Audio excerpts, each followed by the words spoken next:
Dawn came grudgingly to the Blackwater, a pale smear behind low cloud and the siege fires. The tide was in, eating at the mudflats and the weed-hung pilings, and the gulls complained to each other in harsh voices as they circled the masts of ships that showed no banners. On the northern bank, where campfires crawled like glowworms through a sprawl of canvas and palisade, the smell of wood smoke and boiled roots drifted on the air. Men moved slowly in the half-light, sentinels stamping their feet against the cold, mules blowing mist, smiths bending over the red breath of their forges. A wind came off the water and crept under cloaks and mail to the skin. Jon stood outside his tent, ghost at his hip, a white shadow among the frost-browned grasses. The direwolf's ears pricked at some sound no man marked, then eased. Beyond the last line of sharpened stakes, the red walls of the city loomed, shutters closed, arrow slits blank. The heights of the red keep a sawteeth silhouette on Aegon's high hill. The bells were silent. They had been silent for days. Smoke stained the morning from 100 chimneys where there was still fuel to burn, and elsewise the city seemed a husk with its eyes closed. "You're out early for a king," said Davos Seaworth in his battered cloak. The onions on his surcoat faded to the color of old bone. He came soft as habit demanded of a man who had smuggled in the dark for half a life. "You've the look of a lad set to wrestling with a boulder." Jon did not turn. He watched a cormorant plunge and come up with nothing. "The boulder is made of hunger and fear. Push it, and it rolls back. Then don't push it," Davos said. "Find the slope that carries it down the hill on its own." That made Jon turn. The old smugger's eyes were set in a face that winter had carved with its sharpest knife. "You think the letters will do it?" "They're not letters," Davos said. "They're bread baked in words. Better than the stale crusts they've got within those walls. If a man believes he'll eat by walking out, he'll walk." Tyrion Lannister joined them with a cup in his hand and a look of restless industry about him, as though his mind still paced even when a letter could slip where a man might not. The wind was with them. The first white dots drifted down toward the city like strange snow. "Every captain will have his letter?" Jon asked. "And every levy as best we can contrive," Tyrion said. "I named no names for punishments and promised much for clemencies. Bread, beer, a silver stag to ease the road. No man who lays down his arms shall be called traitor. No pursuit, safe conduct to home. Those are the words that loosen fingers from sword hilts." "They'll call you craven for it," Davos said. "Some of yours will." "They can call me what they like if the gates open," Jon said. He went inside then and bent over a rough map on his trestle table. The city's outline sketched upon scraped hide, its 6 main gates marked in charcoal. Mud Gate on the river, King's Gate, Lion Gate, Dragon Gate, Old Gate, and the Gate of the Gods. Tyrion stood at his elbow with that sharp, clever smell of ink and sour wine about him. Davos was the smell of tar and salt and something honest, like bread just broken. "Which gate will crack first?" Jon asked. "Lion Gate," Tyrion said promptly. "The Westerland's levies will be posted where a steward thinks their pride will keep them. It might, but pride starves like any other beast." "Not the Mud Gate?" Davos said. "It's where the fishermen pass, and fishermen know when to cut their lines." "The Mud Gate is Blackwater's mouth," Tyrion said. "It will taste of whatever fear Qyburn pours into it. He will have the gold cloaks and the few sellswords they've still coin enough to pay. Fish get caught in nets." Jon set his finger near the Lion Gate. "If it opens, I want men of discipline to go first. No looting, no pavak. I'll hang the first man who draws blood that needn't be spilled." "You'll need rope," Davos said dryly. "The lads have long memories and longer thirsts. This city's cut more throats than a butcher's block." "Then we will be better," Jon said. "Or we will be the same as the Leo. Unless we mean to collar." "Spoken like a man raised at Winterfell," Tyrion mused. "But you'll have to speak louder, and with more rope." By midday, the letters had gone in their thousands. Some stuck on rooftops or lodged in crenels like a bird killed in mid-flight. Some tumbled to the streets to be snatched up by grubby hands. A few burned at once as order demanded. More were folded into sleeves. Inside the city, Hugh Hill, no one's son and everyone's, stood watch with his spear at the king's gate, nails black with dirt and belly a hard knot of emptiness. He had been born in Lannister, beneath the sea wind, the fourth of 6. His mother had given him a small copper disc with a hole in it. One summer his hair had bleached to straw. "For luck," she'd said, threading it on a bit of string. He'd worn it to the day it snapped. Now the disc was in his boot where his toes worried it sore as a prayer. He liked its weight. It was proof that something had been promised and kept. "Another one," said Jory the sergeant as a rag of parchment flittered down between them. Jory had a scar through his lip that made his smiles look slyer than he was. "Stuff it in your jerkin if you want, but toss it away if anyone with a plume looks at you." Hugh bent and caught it. The seal was no seal, only a blob of tallow pressed flat. He peeled it open. The ink bit the page like frost. "Men of the Westerlands, to the captains and the levies both, who have stood at the walls because lords told them to stand." It went on from there in a hand as neat as a woman's. It spoke of safe conduct, of bread and beer and coin, of amnesty, of home. It spoke to his hunger in a voice that could have been his mother's if she had learned her letters after all. "No blame," it said. "Go now. You did your duty and are no traitors for being born under red banners. Lay down spears. Walk out with empty hands and your heads still on your necks." "Trap," Jory said, reading over Hugh's shoulder in the way of men who do not stand on graces because graces were never stood for them. "They'll take our heads at the gate and set them on spikes." "They could do that now," Hugh said low. "They haven't for days, because they want the gates opened by men who work the winch and not the one who sits a chair." He kept his voice soft so it would be their talk and not the walls' talk. "We open," Jory murmured, "and the heads that come off first will be ours if anyone looks at us hard after. Better hungry than headless." "And if hungry is headless too?" a boy behind them said. Pate, 14 and shadow-mustached, with hands like a girl's and a cough that had never left him after the winter passed. "I heard in Flea Bottom a woman boiled a shoe." "We're not in Flea Bottom," Jory said as if that settled it. He watched a crow land in a merlin and eye them like a clerk counting coin. "Bread," Hugh said around the feel of the copper disc between his toes. "Bread, Jory. There's bread in it. And silver for the road," the letter had said. A silver stag was a weight you could make sing on a tavern table. A stag could become a knight beneath a roof with straw, a slab of meat, a pretty girl who laughed, and fresher bread yet. Even if it all went to meat and ale and a pretty girl's laugh, you could send a bit home, unless the roads weren't safe. Were they safe? The letter said the roads would be safe. The captain of the post came through an hour later in a clean jerkin and a plume that had seen better days. He had the look of a man whose stomach had been arguing with him for a fortnight and was about to win. He took a letter from a lad's hand, read, sneered, and tossed it in the mud. "Traitor's trick," he said. "If I catch a man with one of those, I'll use it to stopper the bleeding when I cut his ears off." "Yes, sir," the boys chorused. Jory didn't look at Hugh. Hugh didn't look at Jory. They stared at the mud and listened to their bellies speak. When the captain had gone, a child climbed the base of the gate and rooted in the mud until he found the parchment, which he put in his shirt like treasure. Mid-afternoon, a man in a gray cloak came by with a square jaw and the look of a smith. A city man, not one of theirs.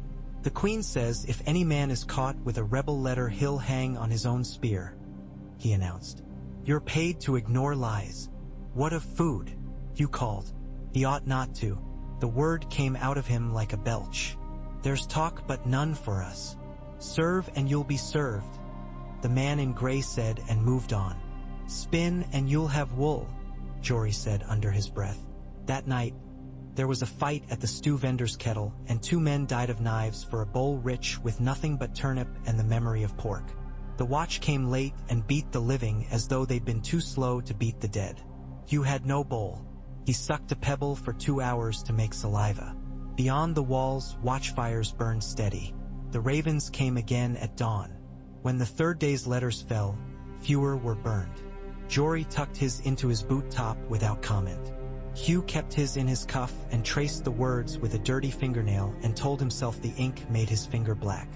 In Jon's camp, A thief took a ham from a Stormlander cookfire and was caught within a dozen paces. He was a Wintertown man with a fox's face and blue tattoos on his knuckles. They brought him to Jon, where he stood beside a cart piled with sacks of grain, watching the issue. The thief would not look at him. "What is your name?" Jon asked. "Raff," the man said sullenly. "Raff Pate." "You know the orders," Jon said. "No stealing from allies." "He had meat," Raff said and jerked his head at the Stormlander. "We had oat mash. I forgot the words is all." "Words matter," Jon said. "A city is listening to ours." He ordered the man beaten then, and the ham returned with a double share of grain besides for the cook, over Raff's protest. The Stormlander wanted to see the thief hang, but Jon's gaze well him. Jon watched Raff take his blows without a sound and thought of how quickly small wrongs grew into large ones. He heard his father's voice. "A lord's first duty is justice, even when it tastes like gall." That evening he took his own letter to a small fire where there was room to sit, squatting with his knees to his chest like a boy on a hunting night. He read the words he had approved. "No man of the Westerlands who lays down his arms shall be called traitor. Bread for those who come empty-handed. Return to your wives and mothers. You did your duty. Do this and live." Ghost lay his head on Jon's bent knees and thumped a tail, eyes red coins in the dark. "It's the right way," Jon told the wolf, as if saying it aloud made it true. "If there is a right way, it is a way that makes fewer orphans," a voice said. Arya slipped out of the shadows to crouch beside him. She moved as if she had been trained to move in alleys where shadows had teeth. She smelled of horse and oil and flowers that had long since gone to seed. Her hair had grown out and she kept it away from her eyes with a strip of leather. "Fewer orphans now," Jon said. "If I choose wrong, perhaps more later." Arya picked at the peel of a bit of bark and shrugged. "Later's later." She peered into the flames. "Do you miss wood fires that smell like home?" "Yes," Jon said, and then, after a moment, "No." He lifted his eyes to the city. The wind blew and somewhere a dog barked and was answered by another. "I miss home." "Home is a thing you carry," Arya said, voice flat but not unkind. "It's not a roof. Roofs fall in." She knelt and fed the flames a sliver of wood. "If you want fewer orphans, then make it so. The rest is talking." He put the letter away. On the fourth day, the Lion Gate trembled. It happened at dusk when the sky was abruze and the torches had just been lit. Jon stood with Jon Royce of the Vale and Ser Brienne of Tarth and a dozen other bannermen on a rise where he could see the city's northwest walls plainly. The gatehouse was a black mouth with teeth. The lines had been quiet all day save for the occasional potshot. A gust rattled the banners.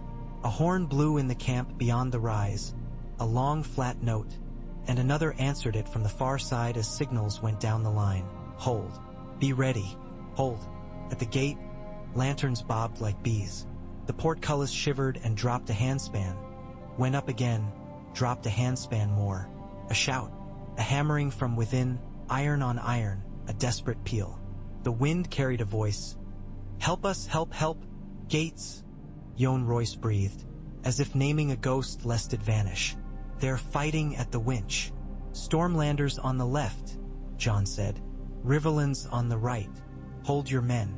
When the gate opens we send in 50-foot with shields and Davos at the fore. No more. We stick to the terms. We stick to the terms." Davos came jogging up as if conjured by his name, breath smoking and a white cloth tied to his spear. "The men are set," he said. "I told them tie their greed in their breeches and sit on it. They laughed, then stopped." The portcullis lurched up as if a giant hand had thrown it. A moment later the lion's heavy leaves heaved inward. Men surged.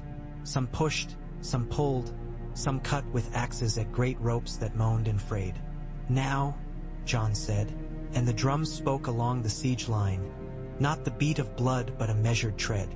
Davos lowered his spear and walked toward the opening with a line of shield men at his back. His white cloth fluttered. He looked very small. At the mouth of the gate, the first Lannister men broke running and were ridden down by their own fear. But others were not running.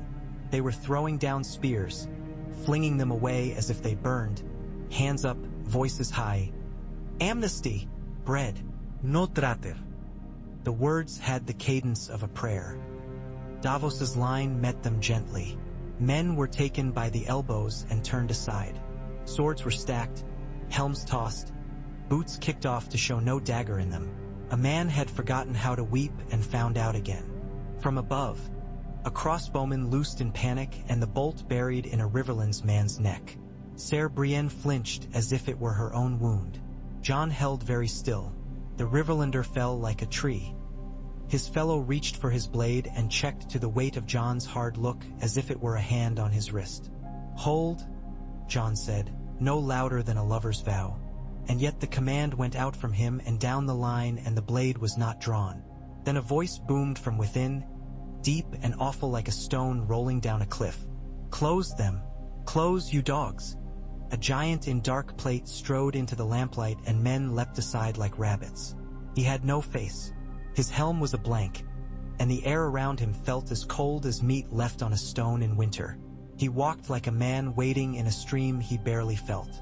At his shoulder was another figure, slight and patient in a black robe, hands tucked. Qyburn's eyes shone as if he were looking at a well-made toy. Stand back! The robe whispered, voice mild as milk. The giant lifted a hammer made of his fist and struck the winch's housing. Oak split. Iron groaned and wailed. The Lannister levies who had seized the winches scattered like mice. One was too slow and the back of the metal gauntlet took him and dashed him against the shutters. He slid down and was still. The portcullis jutted up another foot and hung like a tooth that wants to drop but clings to its last raw threads. Weapons down! Davos shouted up at the giant as if to a drunken uncle who might be reasoned with. In the name of the realm! The giant turned his head with a wet sound, like something oozing. Jon felt the hairs on his arms lift. He knew that thing. He had seen it in motion on other fields in other springs. Sandor Clegane's brother had died and risen as a jest without laughter. Qyburn called him Ser Robert now. Jon called him wrong. Archers, Jon Royce said at Jon's shoulder. No, Jon said. Then we'll have him come down and break us one by one. We do not make a fight of what wants to be peace, Jon said, and stepped forward before he understood he was stepping. Ghost paced him, teeth bared, a white sun. He lifted a hand, palm up. Qyburn, he called. He did not say, my lord, to that one. The queen has no quarrel with boys hungry for bread. Let them go. Qyburn's head tipped. It might have been amusement. His grace requires a city. Her grace has a choice, Jon said. How many dead buys her another day? Have you enough coin to pay their widows with? Or will you feed them with the truth that you killed them because your monster could? You're a man of numbers. Weigh them. The queen has numbers too, Qyburn said. Among them is the number of men who remember what happens when you betray a Lannister. Men remember mercy longer, Davos put in almost conversationally. Fear goes sour in the belly. Mercy goes to bone. Qyburn's mouth twitched. Spoken like a smuggler who learned to make piety when the tide changed. Spoken like a man who's seen hunger, Davos said. He shook the white cloth. Stand the monster aside. Let the rats out. They'll die in the wastes or go home. Either way, they won't eat your stores. Qyburn looked up. The blank helm did not. Yet after a moment, the great figure lifted the broken winch, as if it were a child's toy, and moved 3 paces away. The air seemed to warm. Qyburn murmured to a gold cloak with courage greater than his rank, and the man ran. The portcullis jerked, dropped, rattled up, dropped again, and then finally, as the last chain parted, fell with a crash that bowled men from their feet and drove spikes into the stones and left a hand's breadth of iron teeth gaping. Through that gap, men dropped their spears and pushed an old wagon to wedge the gate open and broke the bar with axes, and then the leaves were wide. Slow, Jon said, and it carried to Davos and to the men beyond him as if the wind itself had joined his voice. Slow, slow as autumn. He stepped forward into the lantern light, into the shadow of Lion Gate, into the breath of the city he had not seen since he had passed through it in another life wearing black and a bastard's name. He walked with his hands empty.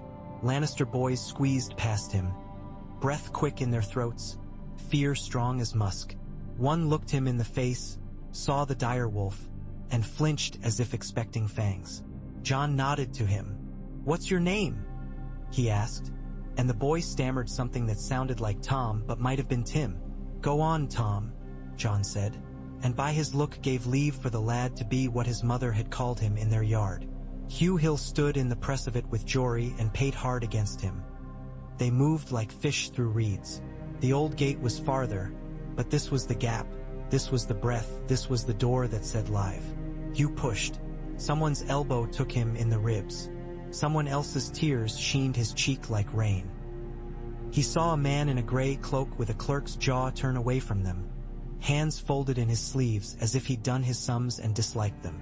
He saw a wolf's white face and forgot to breathe, and then there were men with shields and beards and the smell of clean leather, and he was on the other side and laughing like he was breaking. "Bread," he said to no one and everyone, and someone thrust a heel into his hands, coarse, stale, and beautiful as a sunrise. Cersei watched the gate open from a tower window where the leaded glass was clouded and the drapes smelled of old smoke and roses. The red keep climbed behind her, red stone and secrets. Her cup was heavy. She set it down without drinking, and that was a miracle she would have prayed about if she prayed.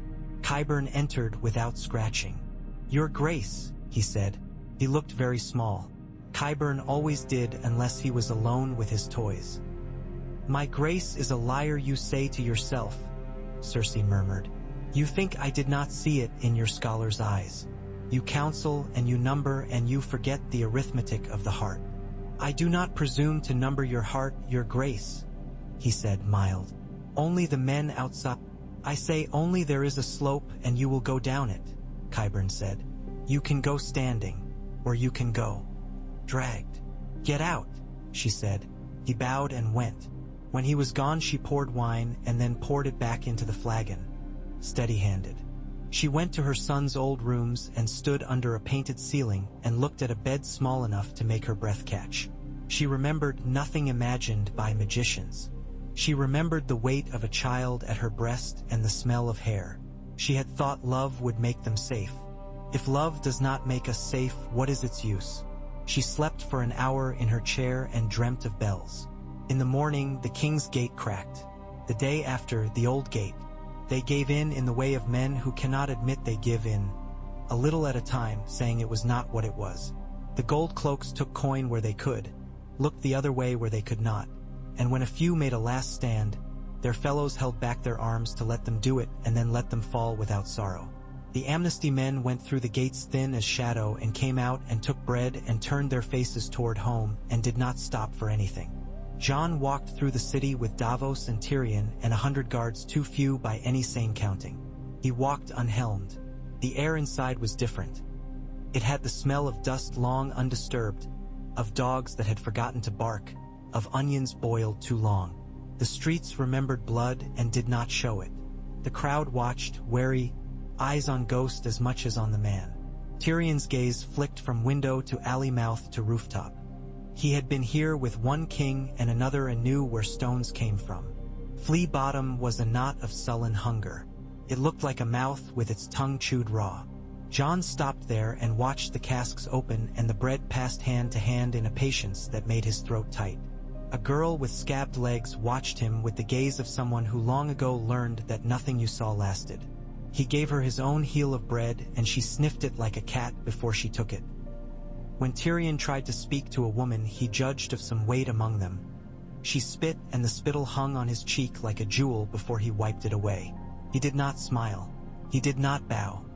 He said, "There will be more," in a voice without flinch, and the woman did not spit again. At the Red Keep there were two kinds of gates, those that remembered how to open and those that had been made ornamental by fear and now had to be beaten. Qyburn met them with an escort that never took a hand off a hilt and conducted them to a chamber whose windows faced north. "Her Grace will receive you," he lied, because when they entered Cersei was not on her chair but on her feet at the window, looking at the river as if she could talk it into flowing backward. "You've a monster, I hear," Tyrion said to Qyburn, quite as if they were in some lesser hall and wine would be poured. I've known a few. We've all known monsters, Qyburn said, as if to suggest that the distinction between their households was one of fashion. Cersei turned then. The woman who had stood upon the September steps with pride enough to make the sky bow was still there in the bones of her face, but another woman had been poured in around it. One whose jaw ached most mornings and whose teeth had become strangers to meat. You, she said to Jon, the bastard with 1,000 names and no great one. The North does love its stories. I don't, Jon said. He did not look at the Iron Throne. He refused it his glance. The one with the fewest orphans in his church, Davos said. Cersei laughed then without mirth. Perhaps I should make terms with you, smuggler. I could be merciful too. There is sand enough for another king's god to like. I'm not a king, Jon said, and there was a murmur behind him, like a cloak taking a wind. He did not turn to see who made it. I am a man set to end a siege. You end it by opening gates to wolves. Cersei drank at last. It went down like rage. What do you want? Say it plain. Don't make me crawl around your piety to find the point. You will lay down arms, Jon said. Your household men will be disarmed and confined. The common levies have already been released. You will answer for your acts before a council of lords and commons at a later date. You will not be abused. You will not be paraded. You will not be harmed if you abide the terms. And if I do not? Her eyes were as green as they had ever been. They looked like a sea that ate ships when it pleased and spared them when it pleased more. Then men will die, Jon said. Boy soldiers, mothers. You could set your monster to killing until his hands are clean of blood because there is none left. But it will not change the end. You know this. You are too clever to pretend not to. You think you have me, Cersei said quietly. She looked at Tyrion. Does your monster brother tell you what will follow? Who sits that throne after I am caged? Wolves? Stags? Falcons with their claws full of northern snow? You offer amnesty to the least of mine, as if that is kindness. It is not kindness. It is a knife that cuts me and leaves them freed. Perhaps that is what kindness is. Tyrion opened his mouth and closed it. His gaze went from her cup to her hand to her face and then flicked to Jon as if washing his hands in some invisible basin. Stand down, Cersei said suddenly, not to Jon, not to Tyrion, not to Davos, but to a silence that had become a third presence in the room. She said it as if speaking to a dog that might bite if allowed to think the word was a suggestion. Somewhere in the castle something eased. Jon felt it like a change in the air, like a summer storm that goes around your house and hits the one beyond. You make the choice, Jon said. Cersei walked to the Iron Throne. She did not touch it. She looked at it for a long while and then turned her back on it and sat down on the lesser chair set for the queen's comfort when the throne made her bleed. Take the city, bastard, she said. Count it. Guard it. See how the weight of it wears a spine. Weigh each hungry mouth each dawn and tell yourself your amnesty feeds them all. I have been queen of this place and I tell you it is like wearing a crown of nettles. It looks like green and is pain. Then I will wear nettles, Jon said. And bleed, she said. Good. Bleed and call it mercy. He bowed his head. Tyrion drew a shaky breath, put on a smile that looked like a bandage, and said, Shall we speak of rooms? They locked Cersei in a tower that had held her father's hounds once, years ago. She laughed when Tyrion told her and said, You do not know your Lannister histories as you think, which was her way of asking him to remember. Tyrion stood outside after the key had turned and leaned his head against the cold stone and whispered, Remember? I remember everything. The next days were work. There was nothing noble in them. They were counting and breaking and making again, mending a thing that did not want to be mended. Jon sat in a chamber that had been a rich man's counting room and made it his. He did not sit the throne. He signed orders and sealed writs and broke bread and listened to petitions. He had a man hanged for rape, a Northman who had thought the breaking of gates licensed the breaking of people. He stood on the gallows and watched and did not look away. He watched the faces in the crowd, some grim, some glad, some bored, and understood again what his father had taught him. The man who passes the sentence should swing the sword. He issued another writ that named the men of the city's tanners' guild exempt from levy for a year and exempt too from any new tax laid upon hides. Tanners made leather and leather made soldiers live through a winter. He ordered the bakers take flour from the grain stores and bake twice daily and bring him the list of those who failed. He spoke with fisherfolk about a new quay to be set aside for them and the boats from White Harbor. He listened to the master of ships for the city, a sallow man who had had his fine surcoat taken in to hide his loss of flesh, and decided then he would never take that title for himself. It had the smell of easy lies. Arya was seen half the day and unseen the other half. The city changed the way her eyes worked. She would ride with Jon into the market with her hood up and then vanish and reappear at dusk at his elbow with a slice of melon from somewhere and a story about a man who had once been a mummer and a woman who had married her sister's widower because hunger makes odd matches. Ghost went where he pleased. He kept children from chasing chickens not by growling but by looking at them a certain way that made them think better of it. He did not grime. He could stand up to his belly in flood and come out white as snow. The small folk came to love him in the way men love a thing that scares other men and seems gentle with them. Sansa's ravens came. Her hand had always been neat. It was neater now, thin and tidy as a seamstress's stitch. She wrote of the snows and the lambing and the knowledge that winter would stay her welcome as long as it liked in the north. She wrote of the Vale's lords, cautious as cats, and of the riverlands, where men did not quickly forget that the twins had once stood, and of the need to keep one's soul clean when one washed one's hands in blood. She wrote, "Please eat and sleep and remember you have a sister, and I do not think mercy is foolish if it is watched." Brienne, steel long as a winter morning, took charge of the Red Keep's guard not because Jon asked but because she saw it needed asking of someone. She put men where they were needed and took them away where they were dangerous. She had the door to Cersei's cell replaced, and when the carpenter complained that he had no better wood, she found better wood. She spoke to Jaime when he rode in through the gate of the gods, as if it had always been that he would come this way. He rode alone, travel-stained, one hand on the reins and the other, the golden one, slick with road dust. He sat as if he had sat on horse far too long and yet would sit forever. His eyes went at once to the tower where his sister was held and then to the White Book in the White Sword Tower.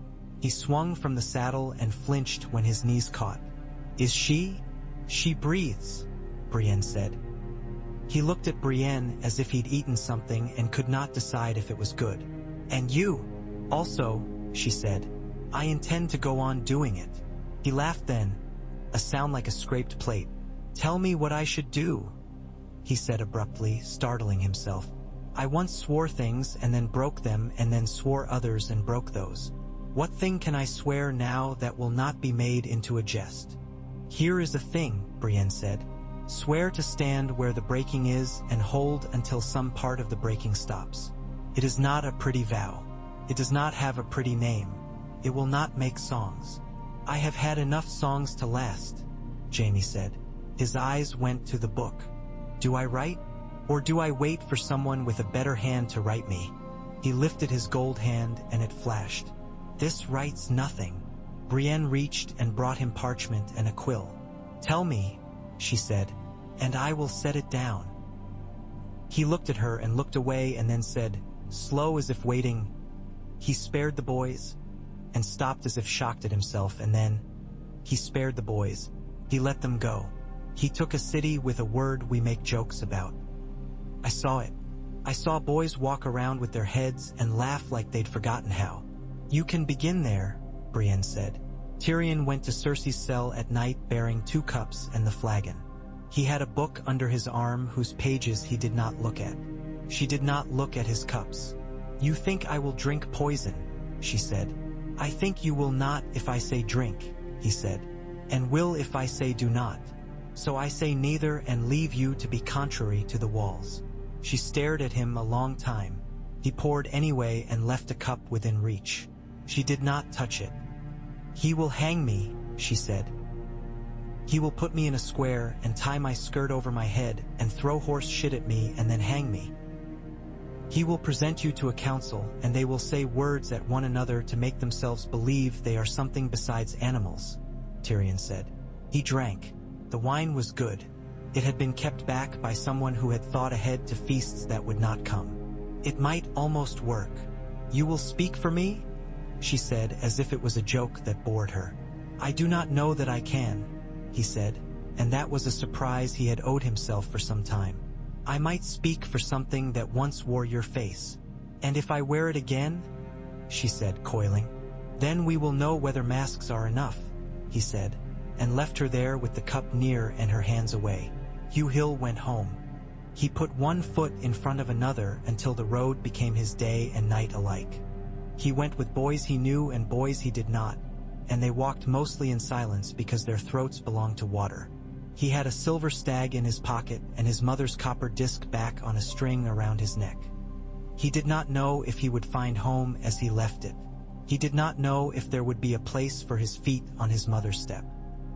He did know the stranger at the gate with the white wolf had looked at him as if he had a name.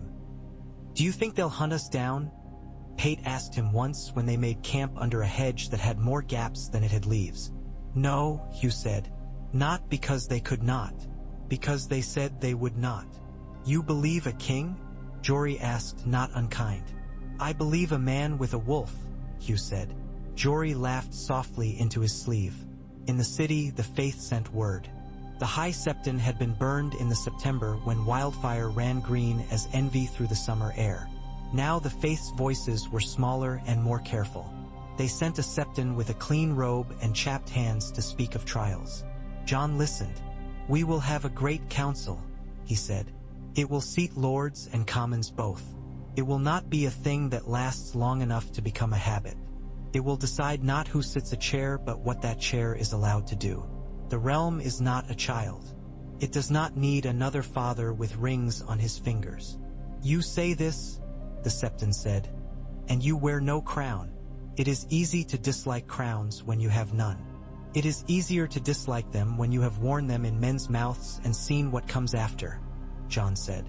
"I will keep the chair empty while we speak. If that is a trick, it is an honest one."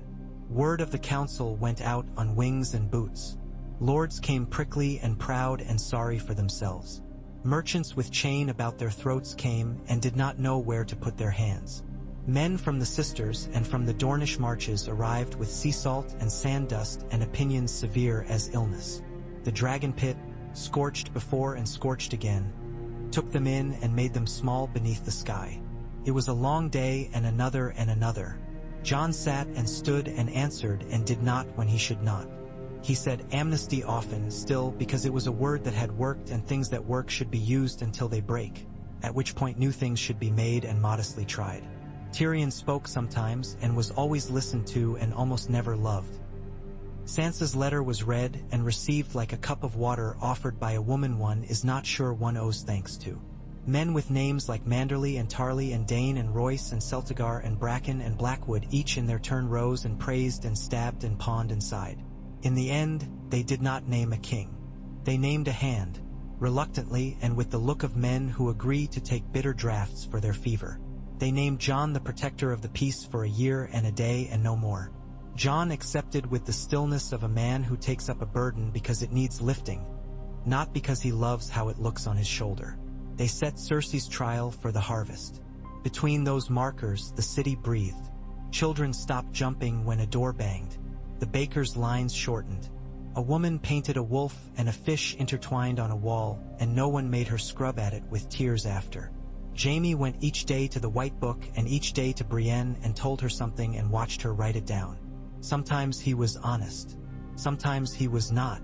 She wrote either way because the book needed filling and the man needed a witness. Cersei dreamed of bells and woke to silence and her own heart.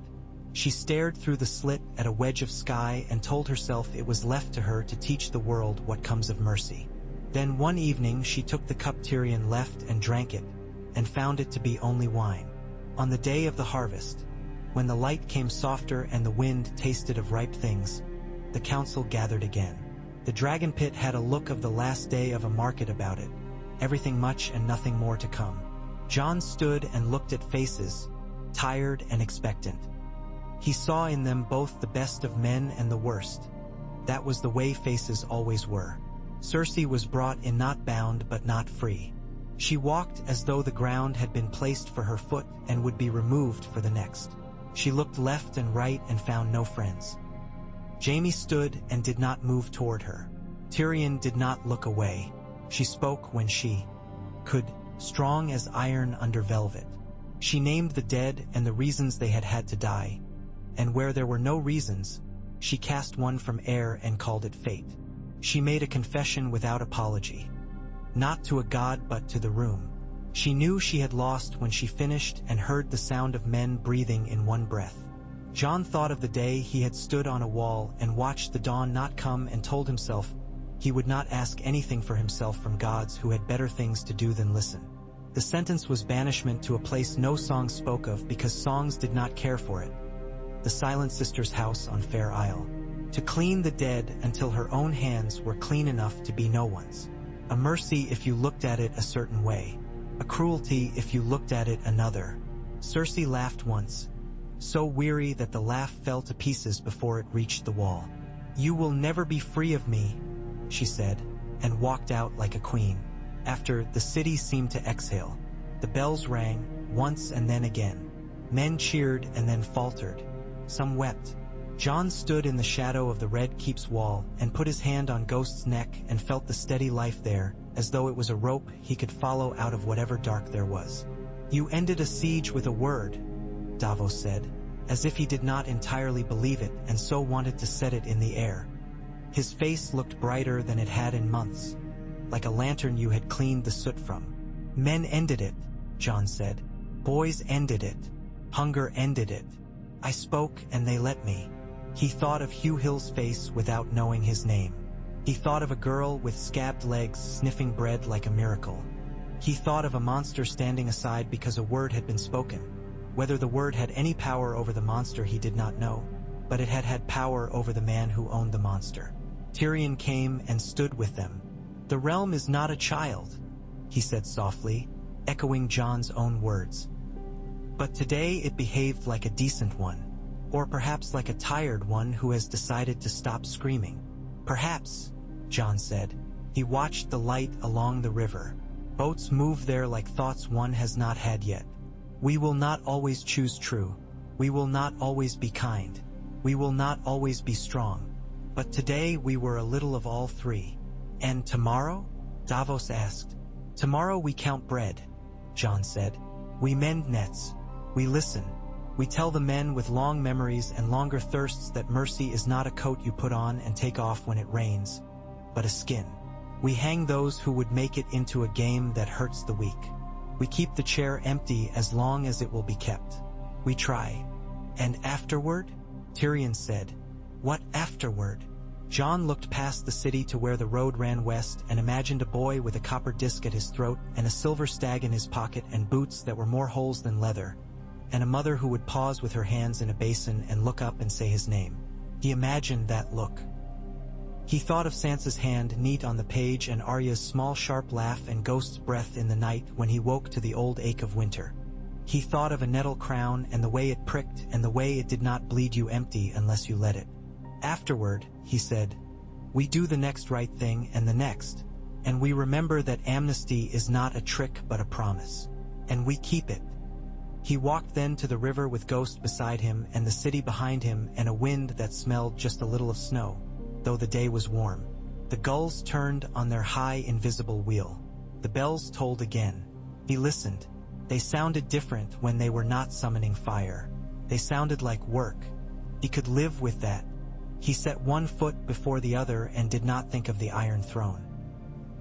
He thought of bread and boys and winter and the long, long labor of peace, which asks more than war and rewards less and is, for all that, the only labor fit for men who intend to leave their children something better than stories carved out of ash. Far to the west, on a slope above a road that twisted like a snake through scrub, Hugh Hill came around a shoulder of rock and saw the sea for the first time since it had been taken from him by orders shouted by a man with a plume. He did not cry. He made a sound his mother might not have recognized. A laugh caught on a sob, and he reached and squeezed Pate's shoulder once, and then let it go immediately so no one could make a jest of it. Lannisport was there, spread like a bronze dish, roofs and ropes and tide. He thought of bread and of a white wolf with red eyes who had looked at him as if he could go home. He took his copper disc between thumb and forefinger, kissed it once, and put it back inside his shirt. "Come on," he said, and set his feet to the track. The wind took his hair and put it in his eyes, and he didn't brush it away because he liked how it felt to be pushed by something that wasn't a man. Behind him, the capital ate and slept and woke and began, shyly, to learn how to be a city again instead of a wound. The ravens stitched the sky with their black thread and were not silent anymore. The boulder in Jon's chest that had been hunger and fear and iron began to roll after all, not because he pushed it, but because he had laid the slope true and men had put their shoulders to it with him, wanting, as men ever will, to go home alive.